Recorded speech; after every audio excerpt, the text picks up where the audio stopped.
How much has the northeastern region truly changed? When we think about the times back around when the Pilgrims arrived here in the United States, and even before then, we think, wow, times have sure changed since then, and rightly so. But how much has our culture actually changed?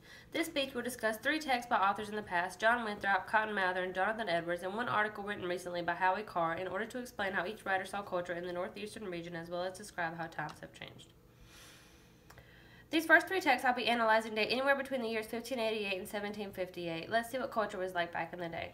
A Model of Christian Charity by John Winthrop. Winthrop wrote this sermon in an effort to help the other Puritans realize that if they follow all his guidelines, then they would be able to create a perfect community.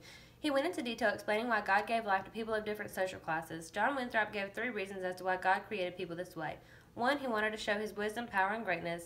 2, he wanted all people, whether rich or poor, to work together to help each other. And 3, he wanted all people to join together religiously to serve him. Winthrop's views and morals of what culture should be was outstanding. He wanted people to share their resources as he knew they all had their different strengths in life. He said that everyone within the community needed to be kind toward each other or God would punish them by ruining what they had. A People of God in the Devil's Territories by Cotton Mather. Cotton Mather wrote an extensive bit about the Salem witchcraft trials and why he believed witchcraft to have been destroying his country. It was Mather's opinion that these witches were possessed by the devil himself and that they all needed to come forward and confess their sins. It was not noted exactly how these witches were reprimanded, although by the end of the text, Cotton Mather seems to be slightly alleviated. Mather wanted his colony to be blessed by the Lord. He figured the people in his colony were a people of God in the devil's territories as long as witches were residing on the same land with them.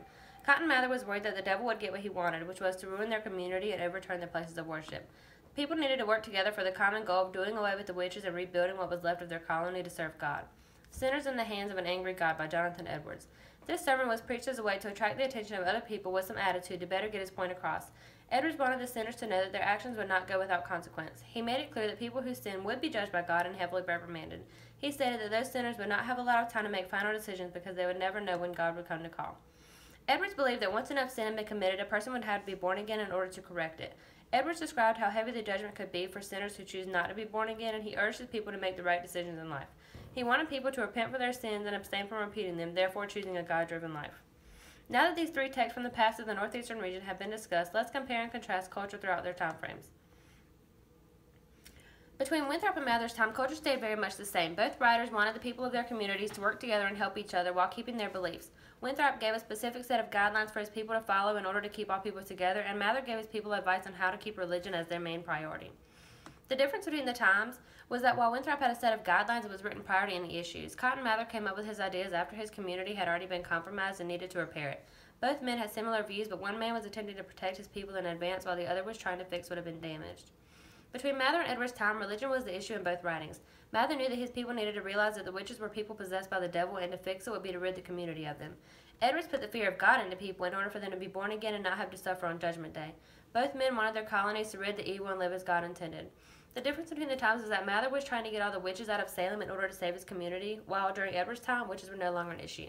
If witches were to still have existed during Edwards' time, they would have been considered the sinners he felt desperate to help in order to have them be born again. Cotton Mather was not feeling the need to help the witches in any way other than to just get rid of them. Was there really a lot of difference between those 3 texts?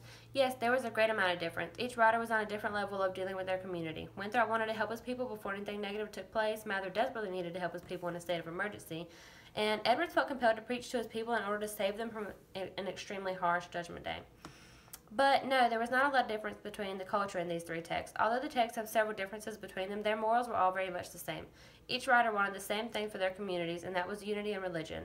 Each man thought that all people of the colony should work together for the common goal and worship the Lord, and they should prosper.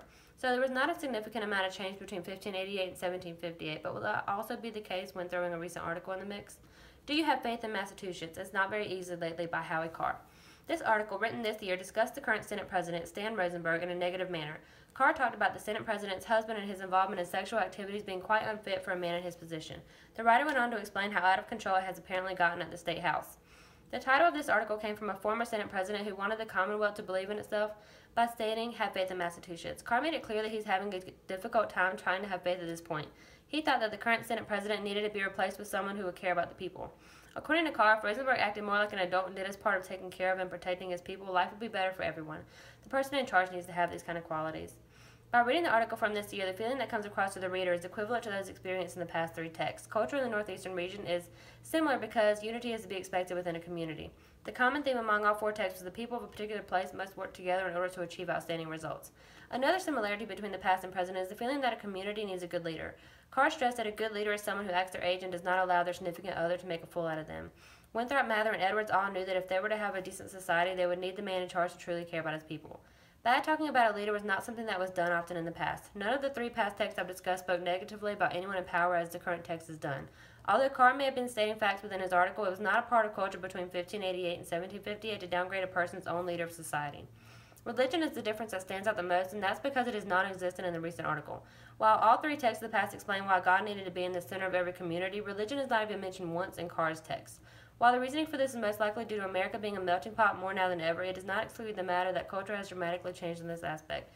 It leaves the person to wonder whether this is the cause of our current issues in the United States. This speech discussed three texts written in the past and one article written recently in order to explain how each writer saw culture in their region, the northeastern region, as well as describe how times have changed. Although culture has evolved as a means of operation throughout the years, a lot of the hopes and dreams stayed the same. We are still striving to be the one nation under God, and if we put our differences aside, it can be done.